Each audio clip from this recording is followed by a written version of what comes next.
We see the world based on what is called our interpretive style, and your interpretive style is the way you interpret things to yourself. So if you change the way you interpret things to yourself, your attitude toward everything changes. We also know that every person has a self-concept, which is like a thermostat. Your self-concept is your operating system. Everything that you produce on the outside is determined, modified, affected in some way by your self-concept. You cannot change what is being produced on the outside without changing your operating system.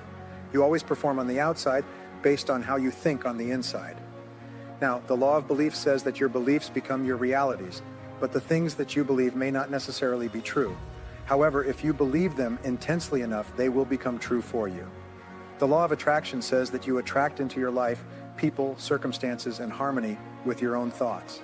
Your expectations tend to become your own self-fulfilling prophecies. If you absolutely expect that to be true, if that's your fundamental belief, then over time, that will become true. If you confidently expect to be a great success, then by gum, you sure will be, no matter what people tell you. You just say, well, it'll be all right, everything will work out fine. An attitude of confident expectation is a hallmark of highly successful people. They just expect to succeed more than they fail. They expect to keep making progress. They just constantly expect it. Your expectations affect your realities. How what you experience on the outside is determined by how you think on the inside. One of the most important of all principles is to challenge your self-limiting beliefs. You see, we are all plagued by self-limiting beliefs. We tell ourselves that we're limited in some way when in reality, not true at all. Ernest Holmes, the great metaphysician, once said that all negativity is rooted essentially in the frustration of potential.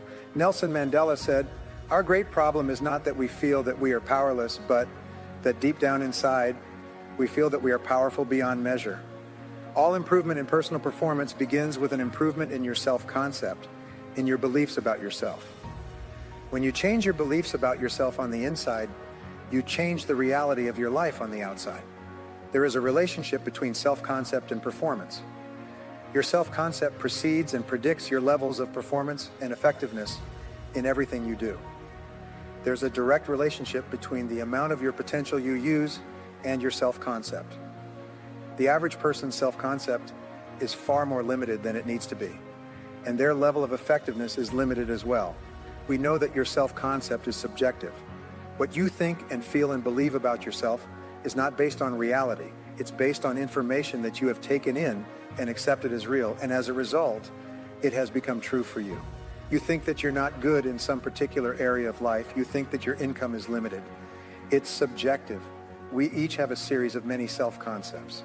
You have a self-concept for how you dress, a self-concept for how punctual you are and how well you use your time, and how much you read. You have a self-concept for every part of your life that you consider important. Now, here's the point that turned my life around many years ago with regard to self-concept. Each of us has a self-concept with regard to the amount of money that we make. You can never earn more than 10% above or below your self-concept level of income without engaging in compensatory behaviors. Your self-concept level of income is your comfort zone, and you strive to get into the comfort zone, strive to get into a comfort zone, and then stay there. And we will resist any change that moves us out of our comfort zone, even positive change. If we're moved out of our comfort zone involuntarily for any period of time, we'll struggle to get back into it and rebuild it immediately. The amount of money that you earn today has nothing to do with what you're capable of earning. It has only to do with where your comfort zone is today. If you earn 10% more or above your self-concept level of income, you'll immediately engage in what are called compensatory behaviors, throwaway behaviors. If you go 10 or more below your self-concept level of income, you engage in scrambling behaviors. You work longer hours, you work harder, you take additional training, you get interested in other jobs and second income opportunities. But once you get into your comfort zone, you stay there. I realized that if I could raise my thermostat, my financial thermostat, I could increase my income. And that was the turning point. It enabled me to increase my income 10 times. No matter how hard you work on the outside, nothing will change if you don't change your comfort zone, your self-concept on the inside. It's your self-concept that is made up of 3 parts. The first part is your self-ideal, composed of your goals, your values, the qualities that you admire in yourself and others, your dreams, and your visions. Your ideal exerts an enormous influence on the direction that you go in life, on what you do in the present to assure that you arrive there in the future. Successful people are very clear about who they are and where they're going and what they want to accomplish. They're very clear, and as a result, this acts almost like a magnet and pulls them forward in the direction of making their ideal into their reality. They're very fuzzy about their ideals in most cases. They have no ideals at all. They have no visions or goals. And if something else comes along, they go in that direction. The greater clarity you have about who you are and what you would ideally like to be and have and do sometime in the future, the more likely it is that you will move rapidly toward your goals.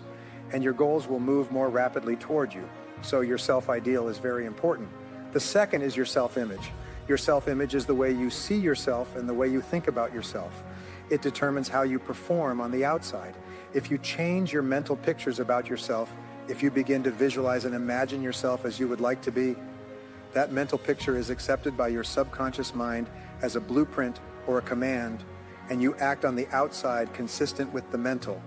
If you have something important coming up, before you go to bed at night, before an important day, the last thing you think about is you visualize and feed your mind with a picture of yourself performing at your very best. Your self-esteem is really the core of everything. Your self-esteem is how you feel about yourself. It determines what kind of a person you are. People with high self-esteem are likable and personable. They get along well with other people. They feel good about themselves. They seldom are sick. Self-esteem is how much you like yourself, how important you feel you are. How much you like yourself and respect yourself is the critical determinant of everything that happens to you. They want to be around you, associate with you, buy from you, and recommend you to their friends. Another thing is that self-esteem is very closely correlated with self-confidence. The more you like yourself, the more confidence you have. The more you like yourself, the more you realize that failure is never final, is that failure is merely a form of feedback, is that problems are simply learning experiences. Our greatest obstacles to success are our fears, fears of failure, fears of loss, fears of making a mistake, and so on. But the more you like yourself, the less you fear is, the higher your self-esteem, the lower your level of fear. So whenever you're feeling a little nervous or uncomfortable, or you're making a presentation, say, I like myself, I like myself, I like myself, I like myself. And what you do is you pump up your psyche, you pump up your self-esteem. The key to human relations is to make other people feel important. Everything that you do that makes another person feel happier about themselves makes you feel happier about yourself. Hey, there's a rule that says this: success does not change you. It just makes you more of what you already are. So if you're a really nice person, you become successful, be a nicer person. If you're a jerk and you become successful, become a bigger jerk. Whenever you say something to yourself that is inconsistent with old garbage, you feel uncomfortable and a little bit like an imposter, like a fraud, like it's not right. However, you keep saying, I like myself. I like myself. You drive it deeper and deeper into your subconscious mind. And you like yourself more and more and more. And eventually it overrides all the old negative messages. Everything that we do has to be aimed at increasing the amount at which we like ourselves. Why is it that we strive to be excellent in our fields? Because you can never be happy, and you can never have high self-esteem if you feel inferior in your field. When you become one of the top 10 in your field, you really like yourself. You feel good about yourself.